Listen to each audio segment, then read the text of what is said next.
Really?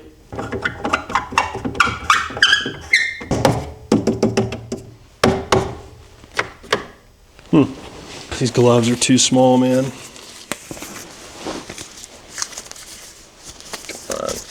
Come on. My hands are just so damn big, man. There we go. Get this, which, by the way, might be the greatest degreaser right there. But I'm almost out of it. Guys, welcome back to the channel. Guys, I'm just cleaning my gun today, but I wanted to give a little bit of a channel update because I've been MIA for quite some time, at least on YouTube. If you follow me on the Instagram, I'm active on there. Trying to post a little bit more, get that going, which I'll kind of touch on all that later on. Also wanted to do a little bit of a follow-up to the Hornady conversation, which was a video I did a while ago. And it's not a video like, you know, that I'm planning on doing more of, you know, in that style of testing and stuff. I think I don't plan on it, but stuff will come up, right? But I think as things come up that we want to test as a group of guys that shoot together a lot, you know, I'll probably do something, right? So no plans like that, but anyway, for the old Hornady Frontier, I've been still getting comments on that video. I'm still getting a lot of comments on that video, which is odd because it's older. It didn't get that many views to begin with. And it's not that I care so much about that, but it's just like that video was more of a food for thought kind of thing. I'm not going to tell you like never buy this shit. I'll recommend you probably don't buy it, but you know, if you end up buying it because you like it or it serves a purpose that, you know, works for you, okay. And if you still use it, cool. It's just the problem is, for me, with that ammo, that is more or less, it doesn't do what it's advertised, right? It's advertised as an M193.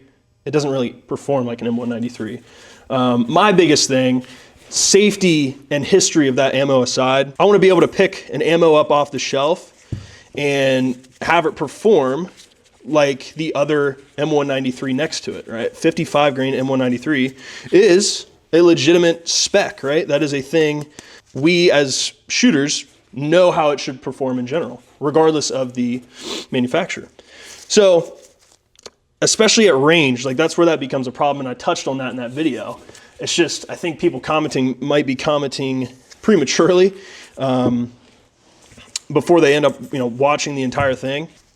I just think personally, I'm not going to buy it because it doesn't perform how I want my Zero to work. I'd rather use a different M193 from another manufacturer.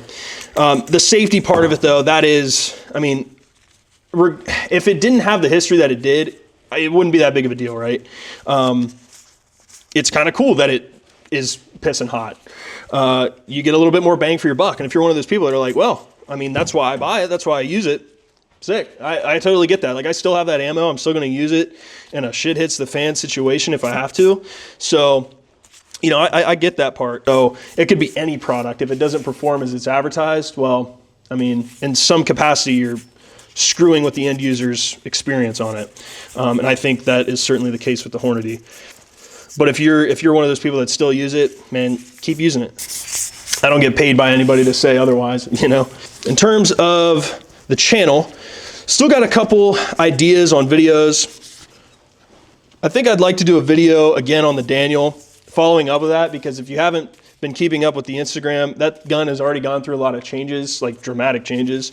It is now instead of a DDM4 16-inch, it is a 12.5 chopped DD barrel. Rifle speed, adjustable gas block, SLR rail, so it can accommodate for that, front adjusting gas block. We opened up the port a little bit compared to the gas port on the stock 16-inch barrel. And we're kind of right now playing with the plunger tube on that gas block and what buffer and buffer spring we want to use. It is a dream to shoot though. It is super soft, and just having all that adjustability, like as long as we can shoot it suppressed and unsuppressed in those 12 clicks that you have access to with the adjustable rifle speed gas block, awesome. Then we have a really tuned gun. I think it's kind of about as tuned as you can get on an AR, built or bought. Otherwise, everything's kind of stayed the same on that gun, but I love talking about tuning and suppressors and suppressor hosts and tuning those hosts. It's awesome. We don't have the, crazy access to different suppressors and hosts, but just talking about them, I think it gives you guys a lot of insight to how you want to tune your gun if you go down the suppressor road, or if you just want to tune it in general, right? Staying in that same line of thought, my buddy's MCX Gen 2 Virtus is a 16-inch, and it might be getting chopped as well, which is cool. I really like that gun as a 16-inch. I think the piston system's cool. I like that you have two options to adjust the gas, although it doesn't make a huge difference on that gun, and that makes sense, right? Like it's a duty rifle more or less, so they're not going to make it super soft shooting. We're currently talking about chopping it. It's not my gun. I say we, but my buddy's currently thinking about chopping it to an 11.5, which will be cool. I like short guns, so we're kind of starting to get into the range, long range, not necessarily like PRS or hunting. We don't really know. I personally want to start getting into long range for hunting a little bit, but also to be able to tap shit at a range, super far out. I just think that's fun. But I think my buddies are starting to get into the long range thing as well, or are planning to. So it just makes sense to kind of have a shorter barrel AR. If you can have both applications, right? If you can have the long range gun and the shorter, nicer to shoot suppressed AR. I never really clean this thing this much. I can definitely see the blast baffle pattern from the 4-prong. That's pretty cool. If you guys are into long range shooting, or just getting into it, or have been into it for a long time, either way, comment down what you're using right now the most, or what your application is. Because I'm thinking it's hard to not go with like a 6.5 build for the range. I know 308's probably gonna, punch a bigger hole into an animal. 300 Win Mag would be cool, but I mean, that's a barrel burner, and if I want to take it to the range, which I would be taking it to the range much more than I would be hunting with it ever. It's going to be a very small amount of hunting with it. So I just kind of want something that's going to last a little bit longer. I really don't know what my decision's going to be. I currently don't own, but I have open access to and am currently the keeper of a M1A, a Springfield. It's got the Archangel stock. You guys have seen it on Instagram if you follow. I haven't really fucked with it that much. I don't really like buying 308 when I can go to our range and just, unload on 5.56. And plus we don't have the distance to be able to really push 308 to its limits. So I don't really buy it, and we don't really mess with that gun that much. But I think it's something I'm going to start to explore a little bit more, especially now that we have access to a range that's a mile long, that we've been to a couple times. So I don't know. The long range thing's up in the air for me still, but I'm starting to think about it. Let me know what you guys are using and what you're playing around with or thinking about getting. Could also do a video on the Raider 320. That would be cool. We're thinking, or we've humored with the idea of getting a can for it. We're all kind of also in the same line of thought that pistol cans are kind of just for fun, right? So we haven't really legitimately looked into it. Also, I'm going to be uploading, I think, random range videos. Our group's kind of gotten a decent amount of cameras now that, are of a good variety, of a different variety. So we got one that takes old, I don't even know what the format's called, but it takes tapes of some sort that we got to kind of source through Amazon. But we're working with that. I'm going to try to get that camera up and test that out. We got a camcorder. And then I just purchased a Sony A6700, which is what you're watching this on now. That's why the depth of field is so chalked, is because I'm using a lens right now that I shouldn't be using it for video. But So far, I'm enjoying it a lot. I know I talk about my channel or my Instagram page as being like, you know, film mostly, but I love shooting on film.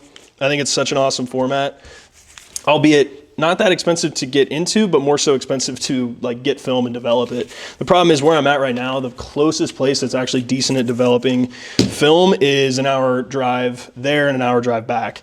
So all things being considered, I'm paying probably more than $1 a shot, and it takes a long time to develop, and I have to find time to get it developed. So I wanted to go digital just so I could get a higher volume of photography going. So this is kind of opening the doors to that with getting this camera. I went with the A6700 just because it's their flagship crop sensor. Overall, is a good deal that I got. I do need to get a new lens though for video. I'm currently shooting on a 50mm from Canon, so the adapter does not allow for me to have autofocus on video. So that's kind of an issue. But be expecting a lot more pictures and stuff on the Instagram. I'm really excited to just be able to document range days and just take cool shots, you know?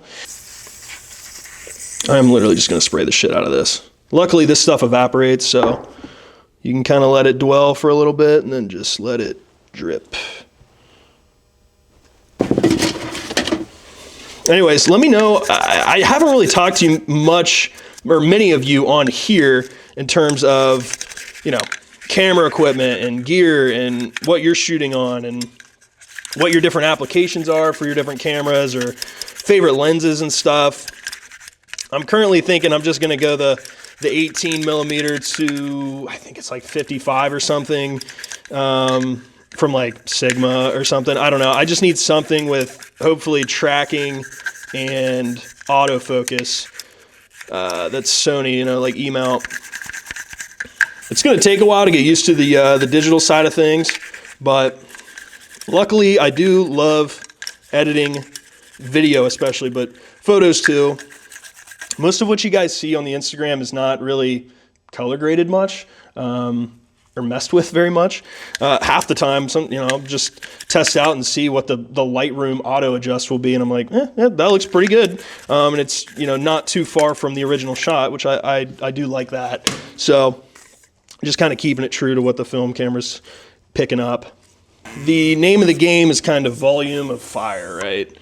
Not just shooting and engagements like that, but also photography and social media and all that. And I know I don't upload enough here, and I'm just starting to kind of upload more to the Instagram. So I am still going to shoot on film. Everybody kind of does shoot on film here and there. For me, though, that was my main way to take pictures. It's just going to be less now, right? It's just so much easier doing digital. I know I mentioned getting a magnifier for this thing, but again, if I'm going to have a long range setup, I don't know. I know I can't carry a million guns for every application, and no gun's perfect, but it's just like, why pay $500, $600 for that combo and not just put that towards an actual long range gun?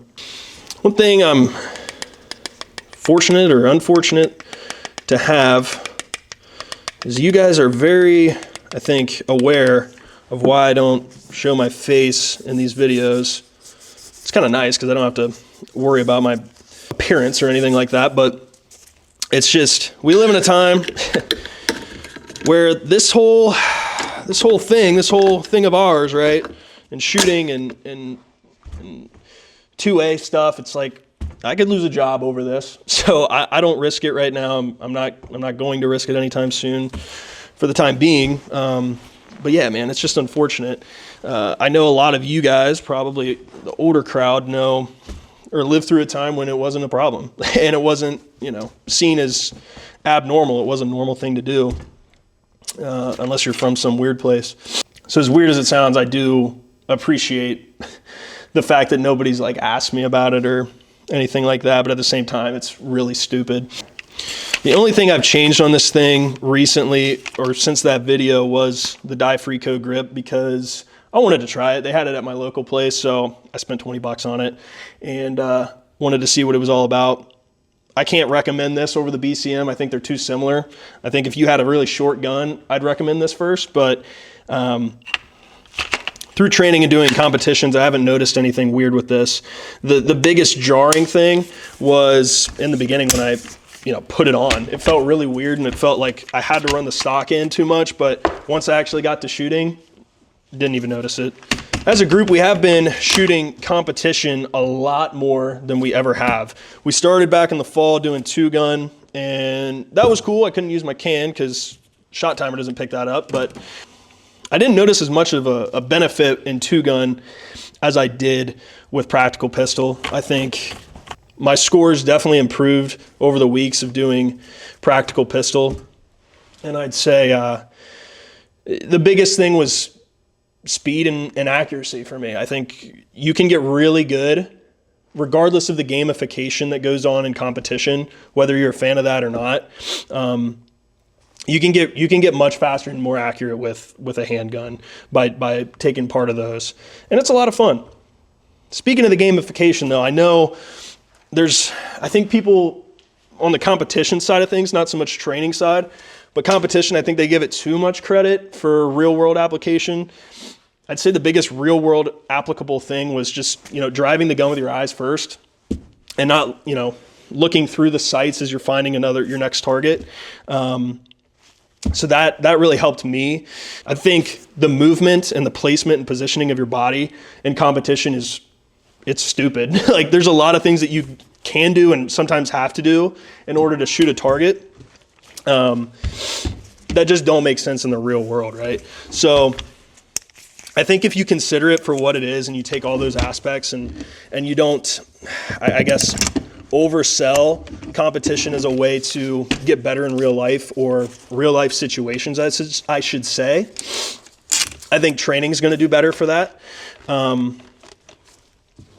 Even just on the flat range, just moving through different barricades and actual barricades that aren't see-through and stuff like that is going to be better.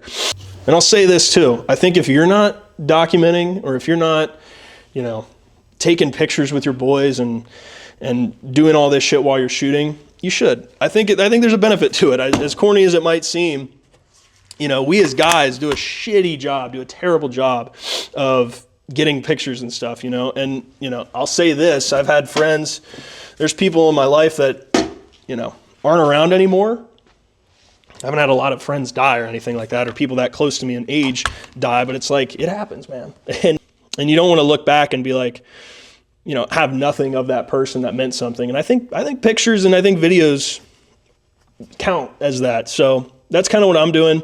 It's going to be fun to look back on these videos and these pictures and all this stuff. It's like when we were young and just seeing like, oh shit, that was that one month where I switched over this stuff on my gun and we were doing this at the range and this happened and yada, yada, cool stuff. So I think if you're not doing it, even in real life, start taking pictures with the boys more, because I know for a fact I do a bad job of it. And, I don't want to look back before it's too late. And I ain't getting weird on you here, but take all that for what it is. All right, I got to edit this video. Thank you guys for watching. Hope it wasn't too long, too boring. But get into those comments, subscribe, like. It's all free, and it helps me out, and I appreciate it. Follow the Instagram. Let's have a conversation. DM me questions, DM me recommendations, DM me bullshit if you want. I'm looking forward to it. So I'll talk to you guys next time. Have a good one.